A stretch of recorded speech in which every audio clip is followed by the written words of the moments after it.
BNP সরকারের মধুচন্দ্রিমা বা হানিমুন পিরিয়ড এটি শেষ হয়ে গেছে। অর্থাৎ ৬ মাস চলে গেছে। এ সময়ের মধ্যে বিএনপি সরকারের সফলতা আপনি কতটুকু দেখলেন? কিংবা সরকার নিজেদেরকে কতটুকু সফল বা ব্যর্থ মনে করল? অবস্থাদৃষ্টে মনে হচ্ছে যে সরকারের যে অহমিকা, সরকারের আত্মতুষ্টি এবং নিজেদের সফলতার ব্যাপারে তাদের যে উন্নাসিকতা এটি অতীতের যেকোনো সময়ের যেকোনো সরকারের চাইতে অনেক, অনেক বেশি। সরকার ঠিক বুঝতে পারছে না হোয়াট ইজ গোয়িং অন? বাংলাদেশে আসলে কি হচ্ছে? সরকার অনুধাবন করতে পারছে না what should be going on? তাদের আসলে কি করা উচিত? অতীতের সরকারগুলো যেভাবে নিজেদের গুণকীর্তন করত এবং নিজেরা দায় না নিয়ে সকল দায় অতীতের সরকারের উপর চাপাত, বিরোধী দলের উপর চাপাত এবং এই দেশে লুকিয়ে থাকে বিভিন্ন রকম সিন্ডিকেট যারা রয়েছে তাদের উপর চাপাত। ঠিক একই কায়দায় বর্তমান সরকার অতীতের যে সকল রেকর্ড ছিল সেই রেকর্ডগুলোকে ত্রিমাত্রিক ওয়েতে আরও বড়সড় করে তারা নিজেদেরকে সাধ্য তেঁতুলের বেশি, নিজেদেরকে সফলতার এবং সততার বিমূর্ত প্রতীক। আর বর্তমান জমানার যত দুর্ভোগ দুর্দশা, যত কিছু কুফল, তার সব কিছুই হয় ইউনূস সরকারের, হয় শেখ হাসিনা সরকারের, অথবা ভারতের, অথবা ভূত প্রেত যাকে বলে রাক্ষস খোকসের কারণে হচ্ছে, এরকম একটা ভাবসাব তাদের মধ্যে চলে এসেছে। এর কারণটা কি? এই বিষয়গুলো নিয়ে সংক্ষেপে আলোচনা করার চেষ্টা করব। প্রথমত আমার মতামত বলে নিই। আমার দৃষ্টিতে এই সরকারের ন্যূনতম সফলতা উল্লেখ করার মতো সফলতা নেই। এটা হলো নির্মম বাস্তবতা। এমনকি শেখ হাসিনা সরকার তো দূরের কথা, ডক্টর মোহাম্মদ ইউনূস সরকারের যে ধারাবাহিকতা ছিল, ডক্টর মোহাম্মদ ইউনূস সরকারের অসংখ্য মন্দ কাজের মধ্যে যে সকল ভালো কর্ম ছিল, সেই কর্মগুলো কিন্তু এখন দেখা যাচ্ছে না। শেখ হাসিনার জামানাতে মানুষের একটা বিশ্বাস ছিল, ইউনূসের জামানাতেও মানুষের একটা বিশ্বাস ছিল। কিন্তু বর্তমান জামানাতে গত ৬ মাসে কোনো মানুষের মধ্যে বিশ্বাস এবং আস্থা এ দুটো বিষয় লক্ষ্য করা যাচ্ছে না। সরকার প্রথম দিন থেকে তারা যে কাজকর্মগুলো করছে সবকিছুই magical. Family card, diesel card, fuel card, বিধবা কার্ড, মানে অসংখ্য প্রায় ৩০-৩৫টি বিভিন্ন প্রকৃতির কার্ড দিয়ে সারা বাংলাদেশ ভরিয়ে ফেলা হবে, এই ধরনের একটি জাদুকরী পরিকল্পনা আমাদের সামনে তুলে ধরা হলো। দ্বিতীয় যে বিষয়টি সেটা হলো খাল কাটতে হবে, গাছ লাগাতে হবে। এখন এই যুগে কোদাল দিয়ে খাল কাটতে হবে, গাছ লাগাতে হবে এবং এজন্য কত টাকা খরচ হয়েছে তার কোনো ইয়াত্তা নেই। কিন্তু বিনিময়ে কয়টি খাল দিয়ে কি পরিমাণ মাছ আসছে, কি পরিমাণ কুমির এসছে, কি পরিমাণ পানি আসছে তার কোনো পরিসংখ্যান নেই, কিন্তু যা হবার তা হয়ে গেছে। অর্থনীতির চরম সংকট, সবচেয়ে বেশি সংকট নগদ অর্থের। স্থানীয় বিনিয়োগ নেই বললেই চলে। এমনকি এস্টাবলিশড কোম্পানিগুলো যে বিএমআরই করে, বড় বড় হাতে গোনা, যেমন ধরুন বাংলাদেশের টপ 100 কোম্পানি, তো তারা যে বিএমআরই করে, অর্থাৎ তাদের প্রতিষ্ঠানগুলোকে আধুনিকরণ করে, পুরনো মেশিনগুলো পাল্টে নতুন মেশিন নেয়, অনেকে ইউনিটগুলো বৃদ্ধি করে, এটা গত ২ বছরে ক্রমাগতভাবে কমেছে। অধিকাংশ সাম্প্রতিক যে গ্যাস সংকট, সেই গ্যাস সংকটের কারণে অনেকগুলো বড় বড় শিল্প প্রতিষ্ঠান তাদের উৎপাদন ব্যাহত হচ্ছে, অনেকে বন্ধ করে রেখেছে। ফলে নিত্য ব্যবহার্য জিনিসপত্র, কনজিউমার প্রোডাক্ট থেকে শুরু করে অন্যান্য যে সকল প্রোডাক্ট, এগুলোর সংকট বাজারে দেখা দিয়েছে। ঠিক সেই অবস্থাতে সরকার কতগুলো পরিবর্তন আনতে চাচ্ছে। ১ নম্বরে হলো যে মন্ত্রী পরিষদে বেশ কিছু রদবদল হওয়ার কথা শোনা যাচ্ছে। এর মধ্যে এলজিআরডি মিনিস্টার রূপে স্বরাষ্ট্রমন্ত্রী সালাউদ্দিন সাহেবের নিয়োগ শোনা যাচ্ছে চূড়ান্ত। আর স্বরাষ্ট্রমন্ত্রী পদে যে পানি সম্পদ মন্ত্রী আছেন শহীদুদ্দিন চৌধুরী আনি, তাকে নিয়োগ দেওয়া হচ্ছে। বেশ কিছু মন্ত্রণালয় হয়তো রিশাফেল করা হবে। গুঞ্জন উঠেছে মন্ত্রিপরিষদকে আরও বড় করা হবে এবং যে সকল রাজনৈতিক সহযোদ্ধা বিভিন্ন সময় বিএনপিকে সাহায্য করেছে, সহযোগিতা করেছে, তাদেরকে হয়তো মন্ত্রিপরিষদে ইনক্লুড করা হবে। যেভাবে নুরু, জুনায়েদ সাকি, ববি হাজ্জাজ তাদেরকে ইনক্লুড করা হয়েছে, রাশেদকে ইনক্লুড করা হয়েছে, একইভাবে মাহমুদুর রহমান মান্না, তারপর মাহমুদুর রহমান মান্নার পরে সাইফুল হক, সেই বিপ্লবী ওয়ার্কার্স পার্টি, যে ওয়ার্কার্স পার্টি রাশেদ খান মেননের দল থেকে বের হয়ে এসে বিএনপির সাপোর্টে বিপ্লবী ওয়ার্কার্স পার্টি তৈরি করেছিল, সেই ভদ্রলোককে নমিনেশন দেওয়া হয়েছিল, পাশ করেননি তিনি। এখন তাকে যে কোনো মূল্যে সেই মন্ত্রিপরিষদে নেওয়ার কথা চিন্তাভাবনা করা হচ্ছে। তো রাশেদ খান মেননের যে কন্টেম্পোরারি সাইফুল হক এবং মাহমুদুর রহমান মান্না নাগরিক অধিকার, তো তাকে তো মোরাল্লেস আমরা সবাই চিনি। এই দুজনকে মন্ত্রিপরিষদে ইনক্লুড করার পাশাপাশি সে যে আসম আব্দুর রবের যে জাসদ, তো সেক্ষেত্রে জাসদের আসম আব্দুর রবের স্ত্রী অথবা তার দলের কোনো নেতাকে মন্ত্রিপরিষদে ইনক্লুড করা সহ তারেক রহমান সাহেবের ঘনিষ্ঠ জন হিসেবে যারা বিবেচিত, তাদের কয়েকজনকে যে কোনোভাবে মন্ত্রিপরিষদে নেওয়া বা বাইরে থেকে বুদ্ধিজীবী, সাংবাদিক এদেরকে মন্ত্রিপরিষদে নিয়ে মন্ত্রিপরিষদের কলেবর আরও বৃদ্ধি করার জন্য নানা রকম কথাবার্তা হচ্ছে। এতে করে সরকারি ব্যয় বাড়বে, কিন্তু কাজের যে গতি, সেই কাজের গতি বাড়ার কোনো সম্ভাবনা নেই। এর কারণ হলো যে যাদেরকে নেওয়া হচ্ছে তারা একটা সরকারি গাড়ি পাবেন, মন্ত্রীদের একটা বাড়ি পাবেন, মাসে কিছু ভাতা পাবেন, কিন্তু কোনো একটা মন্ত্রণালয় পরিচালনা করে তারা সফলতা দেখাবেন, তার ন্যূনতম নজির এই মন্ত্রিপরিষদের একজনের পরিবারে নেই, একজনের ব্যক্তিগত জীবনে নেই, একজনের পারিবারিক জীবনে নেই, কিংবা প্রাতিষ্ঠানিক জীবনে নেই। যে মানুষ নিজে সফল নন, যেমন ধরুন মন্ত্রী হিসেবে সাইফুর রহমান সাহেব খুব ভালো করেছিলেন। এর কারণ হলো তিনি অন্যতম একজন শ্রেষ্ঠ চার্টার্ড অ্যাকাউন্ট্যান্ট ছিলেন এবং তার কর্মজীবন ছিল সফল। আমি জাস্ট সাইফুর রহমান সাহেবের উদাহরণ দিলাম। এইভাবে অতীতে যারাই খুব ভালো মন্ত্রী ছিলেন, ভীষণ রকম ভালো মন্ত্রী ছিলেন, যেমন এম কে আনোয়ার সাহেব খুব ভালো মন্ত্রী ছিলেন। তারপর জাতীয় পার্টির কাজী ফিরোজ রশিদ সাহেব খুব ভালো মন্ত্রী ছিলেন। আনিসুল ইসলাম মাহমুদ ভালো মন্ত্রী ছিলেন। মোর্শেদ খান সাহেব ভালো মন্ত্রী ছিলেন। এরকম অনেক, রিয়াজুর রহমান সাহেব ভালো মন্ত্রী ছিলেন। শমশের মুবিন চৌধুরী ভালো রাষ্ট্রদূত ছিলেন।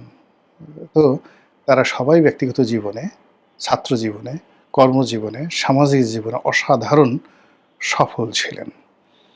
এখন এই বর্তমান মন্ত্রিসভায় আপনি কয়জনকে জানেন, কয়জনকে চিনেন যাদের ব্যক্তিগত জীবনের সাহসিকতা, সফলতা, সার্থকতা, সুনাম, সুখ্যাতি এই বিষয়গুলো এতটা রিমার্কেবল যে এই মানুষগুলো রাষ্ট্রীয় পদপদবিতে বসে একটি রাষ্ট্রের একটি মন্ত্রণালয়কে সুন্দরভাবে চালাতে পারবেন, তার একটা ট্র্যাক রেকর্ড আপনি দেখান। যাকে মানুষের কাছে হাত পেতে টাকা নিতে হয়েছে, যাকে নিজের ঘর ছেড়ে অন্যের ঘরে দিনের পর দিন পালিয়ে থাকতে হয়েছে, যাকে নানা রকম মানবিক দুর্বলতা, চারিত্রিক দুর্বলতা, ভ্রষ্টতা, নিকৃষ্টতা, দুর্নীতি, অনিয়ম, অনাচার, অবিচার, ব্যভিচার, প্রায় সব কিছু তার মানবিক যে গুণাবলী, সমস্ত গুণাবলীকে ছাপিয়ে গেছে। প্রত্যেকটা মানুষের মধ্যে মানবিক দুর্বলতা রয়েছে। আপনি 10টা মিথ্যা কথা বলেন, কিন্তু 90টা সত্য কথা বলেন। আপনি 10টা মন্দ কাজ করেন, কিন্তু 100টা আপনি ভালো কাজ করেন। আপনি 10টা ব্যর্থ হয়েছেন, কিন্তু আপনি 20টি সফল হয়েছেন। তো সেই দিক থেকে আপনি অতীতে যে সকল সরকার ছিলেন, সে সকল সরকারে যারা সফল মন্ত্রী ছিলেন, সে সকল সফল মন্ত্রীদের একটা আউটস্ট্যান্ডিং সাকসেস রেকর্ড ছিল, ইনক্লুডিং যারা প্রধানমন্ত্রী হয়েছিলেন তাদেরও, ইনক্লুডিং যারা রাষ্ট্রপতি হয়েছিলেন তাদের সকলেরই সাকসেস রেট ভালো ছিল। কিন্তু যারা ব্যর্থ হয়েছেন দেখবেন যে তারা সবাই একই রোগে আক্রান্ত ছিলেন। সেটা বঙ্গবন্ধুর ব্যর্থ লোকজন, মোশতাকের ব্যর্থ লোকজন, এরশাদের ব্যর্থ লোকজন, সব ব্যর্থতারই মানে যারা অঙ্কের ফলাফল সঠিক করে তাদের উত্তর এক হয়। ফলে পৃথিবীর সকল সফল মানুষ, সার্থক মানুষ, বুদ্ধিমান মানুষ, জ্ঞানী মানুষ, অনুকরণীয় মানুষ অলমোস্ট সেম। যেভাবে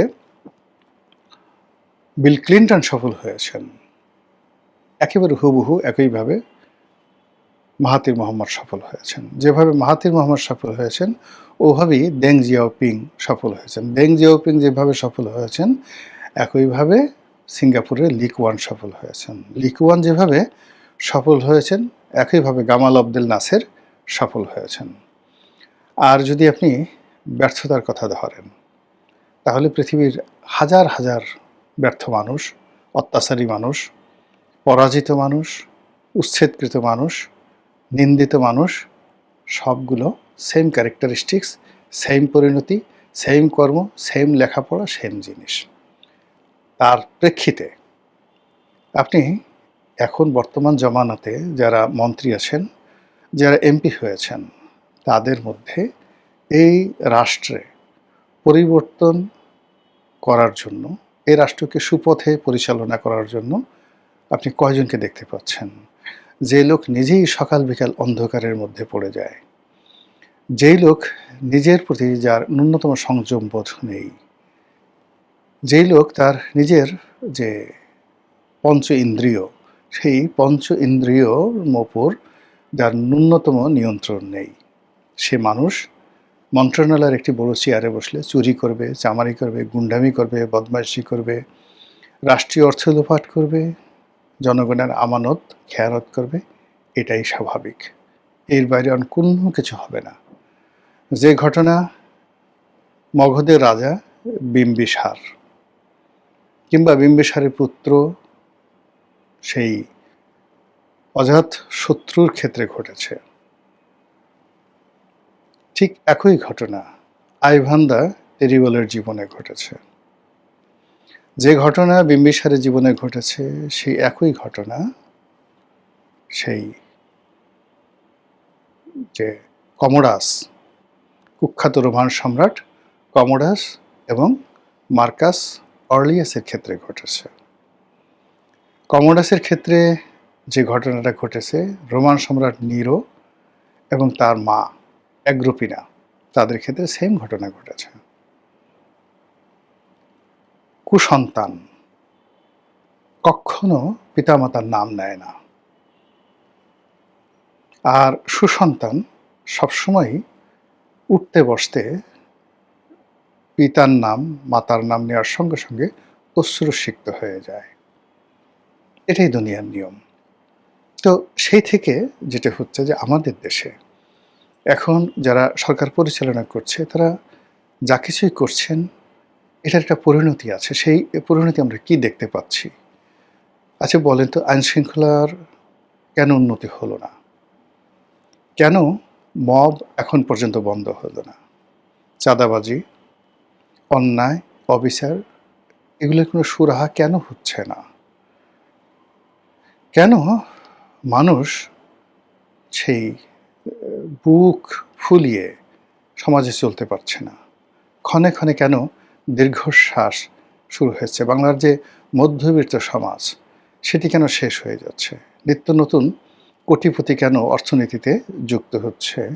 আর লক্ষ লক্ষ মানুষ দৈনিক প্রান্তিক জনগোষ্ঠীতে পরিণত হচ্ছে? কেন মানুষ ইজ্জত বিক্রির জন্য পাগল হয়ে গেছে? কেন মানুষ শেষ সম্বল বিক্রির জন্য দাঁড়ে দাঁড়ে ঘুরছে? কেন মানুষ আশ্রয়হীন হয়ে পড়েছে? এই বিষয়গুলোর সুরাহা করতে হবে। ক্ষমতাকে কেন্দ্র করে তালি দেওয়া, ক্ষমতাকে কেন্দ্র করে সেই সুমিষ্ট ভাষণ এবং ক্ষমতার কেন্দ্রে বসে সেই হাজার বছর ধরে ক্ষমতাধর ব্যক্তিরা যে সকল কথাবার্তা শুনে আসছেন, সেই কথা শোনার যে অভিপ্রায়, এটির মধ্যে কোনো রকম সততা নেই, কোনো রকম সফলতা নেই, সার্থকতা নেই। একটা জিনিস লক্ষ্য করছেন যে হাতে গোনা অল্প কয়েকজন মানুষ আমাদের এই সমাজে আকার ইঙ্গিতে সরকারের একটু সমালোচনা করার চেষ্টা করছে, আর আকার ইঙ্গিতে হয়তো সরকারের যারা প্রতিপক্ষ তাদেরকে প্রশংসা করার চেষ্টা করছে। কিন্তু আমাদের এই সমাজে যে চিরায়ত একটা ভাইব্রেন্ট সামাজিক অবস্থান ছিল, সত্যকে সত্য বলার, মিথ্যাকে মিথ্যা বলার, শাসকের সামনে দাঁড়িয়ে সত্য কথা উচ্চারণ করার এবং রাষ্ট্রশক্তিকে চ্যালেঞ্জ করার, আমরা যে এরশাদকে স্বৈরাচারী বলি, সেই এরশাদ যে সিদ্ধান্ত নিল যে বাংলাদেশের হাইকোর্টগুলো ভাগ হয়ে যাবে এবং হাইকোর্টের বেঞ্চগুলো আমাদের যে বিভাগীয় শহরগুলো আছে সেখানে স্থাপিত হবে, যেন বিভাগীয় মামলাগুলো ঢাকাতে আনতে না হয় এবং ঢাকার উপর চাপ কম পড়ে। একটি যুগান্তকারী সিদ্ধান্ত, কিন্তু হাইকোর্ট বেঁকে বসলো। হাইকোর্ট বেঁকে বসে এরশাদের বিরুদ্ধে রায় দিয়ে বসলো এবং সেই রায় এরশাদ মানতে বাধ্য হলো। একই ঘটনার যদি 100 ভাগের 1 ভাগ শেখ হাসিনার জামানায় ঘটানো হতো, একেবারে যারা এই ধরনের ঘটনার উদ্যোক্তা সবাই টেংরি ভেঙে দেওয়া হতো। আর এখন তো টেংরি ভাঙা তো দূরের কথা, এখন এই ধরনের কথা কল্পনাই করতে পারবে না, ঘুমের মধ্যে কেউ কল্পনা করতে পারবে না। চারিদিকে শুধুমাত্র ভয়ের যে রাজত্ব, সেই ভয়ের রাজত্বের মধ্যে বিএনপির কে মহাসচিব হলেন, কে প্রেসিডিয়াম মেম্বার হলেন, কে স্বরাষ্ট্রমন্ত্রী হলেন, কে এলজিআরডি মন্ত্রী হলেন, কয়জন মন্ত্রী হলেন, কয়জন বাদ গেলেন, এ সকল বিষয় নিয়ে যদি জনগণের আগ্রহ না থাকে, উৎসাহ না থাকে, উদ্দীপনা না থাকে, অংশগ্রহণ না থাকে, তাহলে ধরে নিতে হবে সরকার একটা প্যারালাইজড সরকারে পরিণত হয়েছে। সরকারের সঙ্গে জনগণের একটি আত্মিক সম্পর্ক থাকবে। একটি শরীরের যে অঙ্গ প্রত্যঙ্গ, সেই অঙ্গ প্রত্যঙ্গের মধ্যে যদি রক্ত সঞ্চালন স্বাভাবিক না হয়, তাহলে যে অঙ্গ প্রত্যঙ্গটির সঙ্গে রক্ত সঞ্চালনের যে স্বাভাবিক যোগসূত্র না থাকে, সেই অঙ্গটি প্যারালাইজড হয়ে যায়, ধীরে ধীরে শুকিয়ে যায়।